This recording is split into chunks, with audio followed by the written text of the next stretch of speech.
Hello everybody. In today's video we will be working on a Pentax MX camera. Now I've done one video previously on this specific model. However, this was one of my earlier videos and it didn't have any audio descriptive caption to it, so I've decided to basically take on another repair of the same MX model with description of what we're doing basically. Okay, now in this particular case, this camera I've evaluated and inspected does not have any specific issues aside from needing overhaul, and it has some shutter speeds or runtime issues that I'll have to adjust as we go along with the repair or overhaul rather. And we'll go ahead and start by removing the bottom cover and do the necessary lubrications on the bottom. Okay, so let's go ahead, and there's 3 screws here. Now this is a really good camera. In a world of Pentax, older Pentax cameras, I would say this is probably has to be one of my favorite cameras. It's compact. It is easy to use. It has a very smooth winding mechanism. It has certain level of complications compared to some of the other models. Let's say K1000 or ME Super or ME. Those cameras are more simple, if you will. These are a little more complicated when it comes to repairs. Now, what I generally do with this specific model, okay, and pretty much most other models, unless there is a repair that requires me to disassemble the camera to the bones, remove the front panel, or remove the shutter, there is no need for you to do that or for me to do that. If there is a way for me to avoid it and still repair the camera or overhaul it with the same effect, with the same end result, I will always try that first. Okay, 2 reasons for that. Reason number 1 is as you dig into the camera, and I've dealt with these many times, as you dig into it and start dismantling it, okay, there's a higher chance of me damaging or breaking something, or it just being so fragile and old that it'll just break. And as you know, parts are not available for these models, so chances that I will be able to replace it are not really that high. So I don't want to take a chance. So if there's an opportunity for me to avoid that and still have the same effect, I will always do that to prevent any damage. Okay, and second reason is I'd like to work smart and not hard. Okay, and also again reaching the goal of rectifying the problem. All right, so in this particular case, we'll basically be working on the bottom portion of the camera, lubricating several points here. So we'll first lubricate shutter curtain bearings here. Okay, we'll do it on this side as well.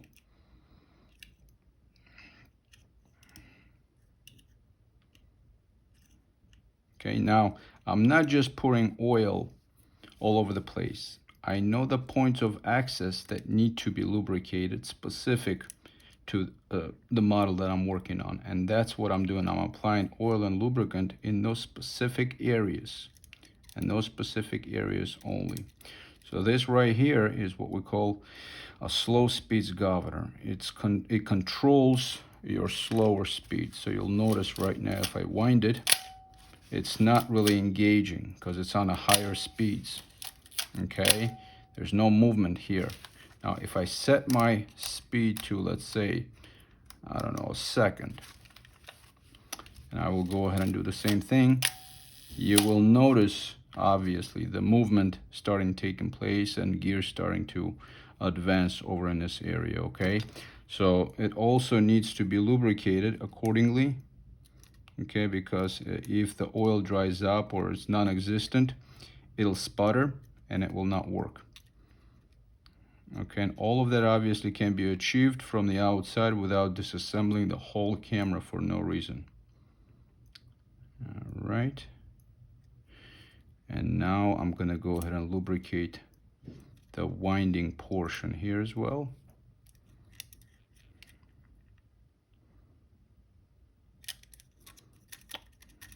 Okay. So now I'll remove the camera from the view, and I will quickly recheck my shutter speeds to see if they have improved. If not, I will have to quickly adjust them.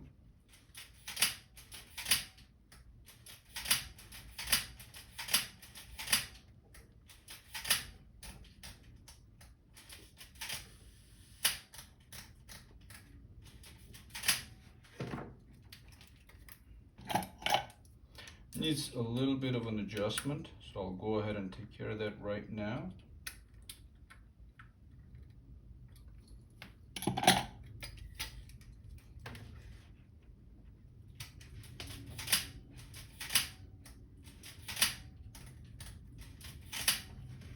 Perfect.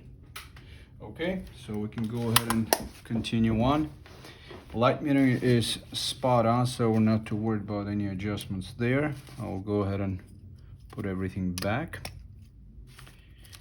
I'll go ahead and clean the battery contact terminal here on the battery cap.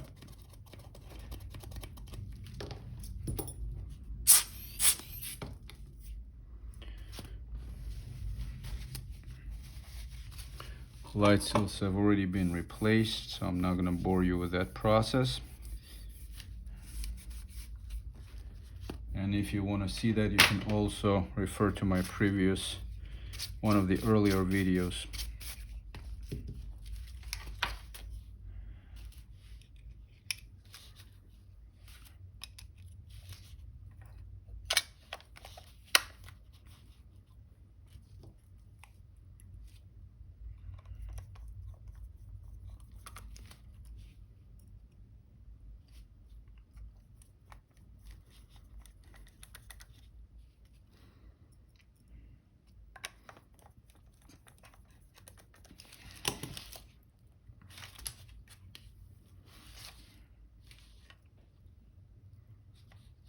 Okay, so customer has a little lever here, level here. I'm not gonna mess with that. I'm gonna leave it on. So let me go ahead and do some external cleaning before I open the top cover. So that way, once we are ready to button it all up, there's no chance of any dust or debris getting into a viewfinder or a prism after the fact.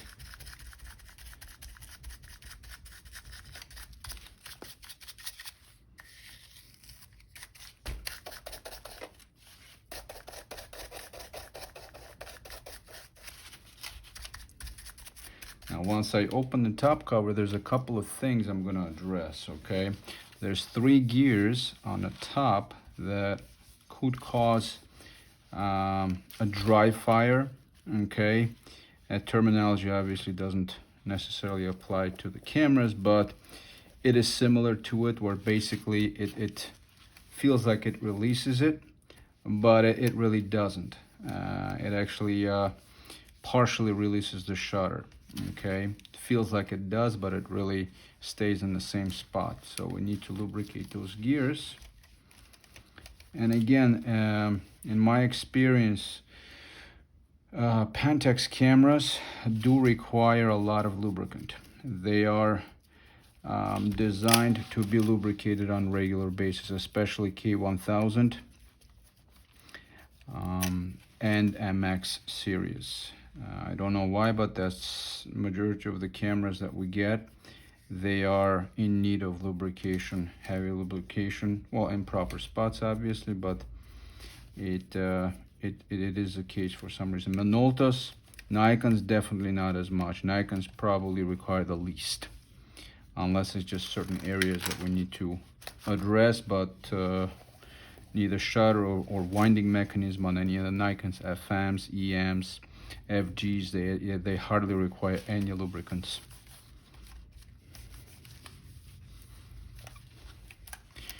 Okay, so now that we have cleaned the body, I'm gonna go ahead and clean the viewfinder and the glass.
Okay, so I think it's safe for us to go ahead and remove the top cover now to lubricate those several points I've mentioned before.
Could be a little stubborn, but you need to use a little force sometimes. Okay, then we got 2 screws here and 2 screws on the back.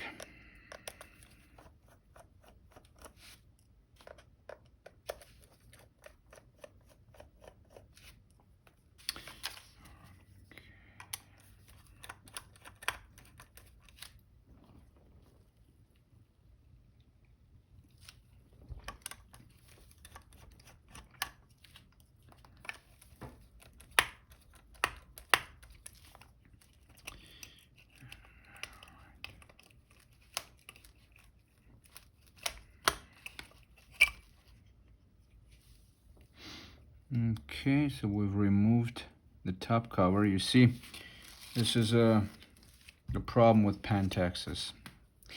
And they've used, again, they're using this foam here, or a seal, if you will, that just deteriorates over time. It's the same kind of seal that has been used in a K1000 model that damages or desilvers the prism. But fortunately enough for this model, there's no direct contact between the seal and the prism. There's a lot of layers of protection, the main circuit board and then the plastic sleeve here on top of the prism, so it never actually eats into it.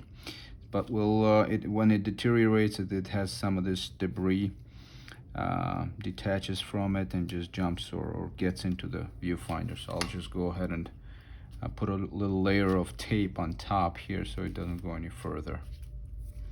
So in the meantime, I'll clean the viewfinder from any possible debris, and we'll be able to clean the focusing screen and the prism from the outside once we're done. Okay, so the next thing we want to do is, there's a screw here that sometimes attaches itself to the front screw, and we will remove that.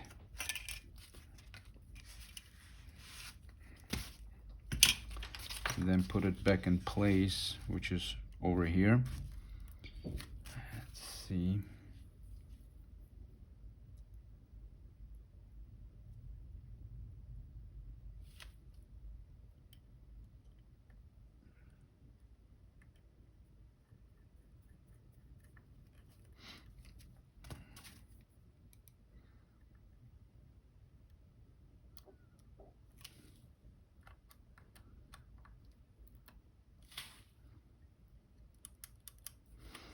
Okay, it's good to go now.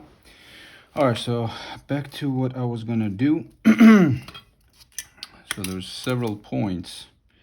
There are 3 gears underneath responsible both for shutter and winding. So what we'll do, we'll use my syringe here to get in there and lubricate. Put a couple of drops of oil there. And then this is a curtain stopper. We'll take care of it here as well.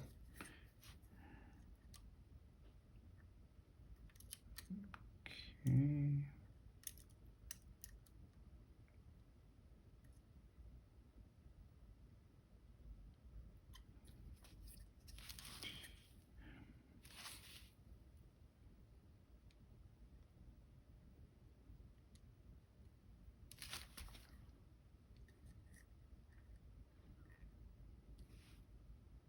At this point, this is just preventative. Okay, it's not a problem now, but it could arise fairly soon if it's not taken care of. So I'd rather take care of it now than the customer sending it back for a problem related to shutter, or not releasing the shutter rather, or issues with the quality of the photos as a result of it. Okay, so we have that in place. Let's go ahead and mask these deteriorated seals. I'm not going to replace them because to me they serve no purpose except for one, which is giving an extra layer of support to the prism from the top cover. So I'm going to put a layer of tape over it and leave it be,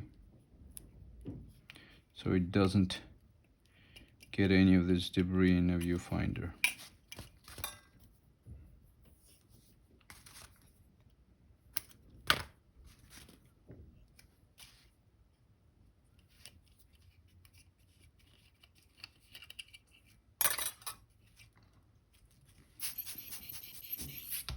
Okay, now we're ready to put it back.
Just put a drop of oil here on the rewind fork.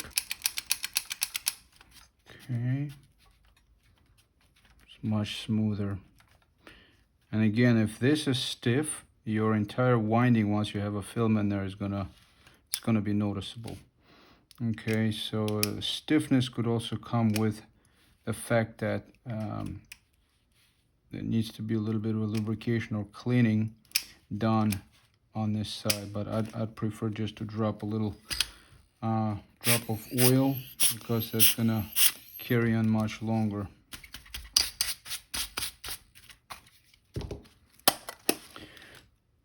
Okay, now let's go ahead and remove the focusing screen.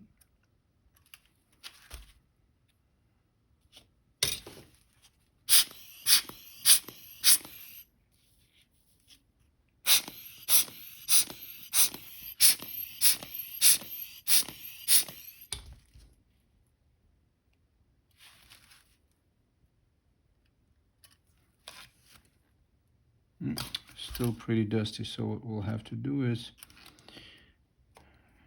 clean it, not just apply the blower.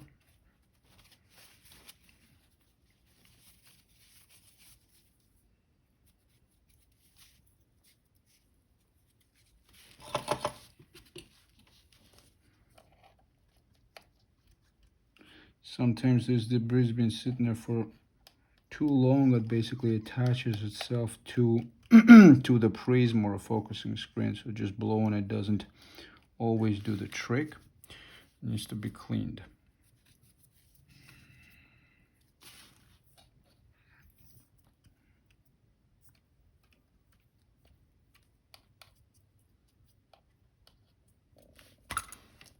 Okay, now we can use the blower. See if we can clean this screen as well.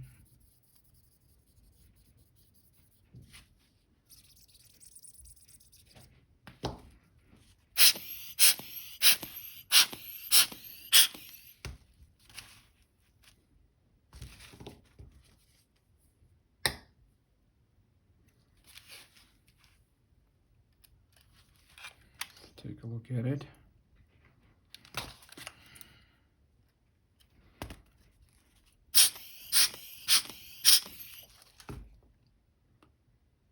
All right, it's perfectly fine now. So that will do it for this camera. Thank you for watching.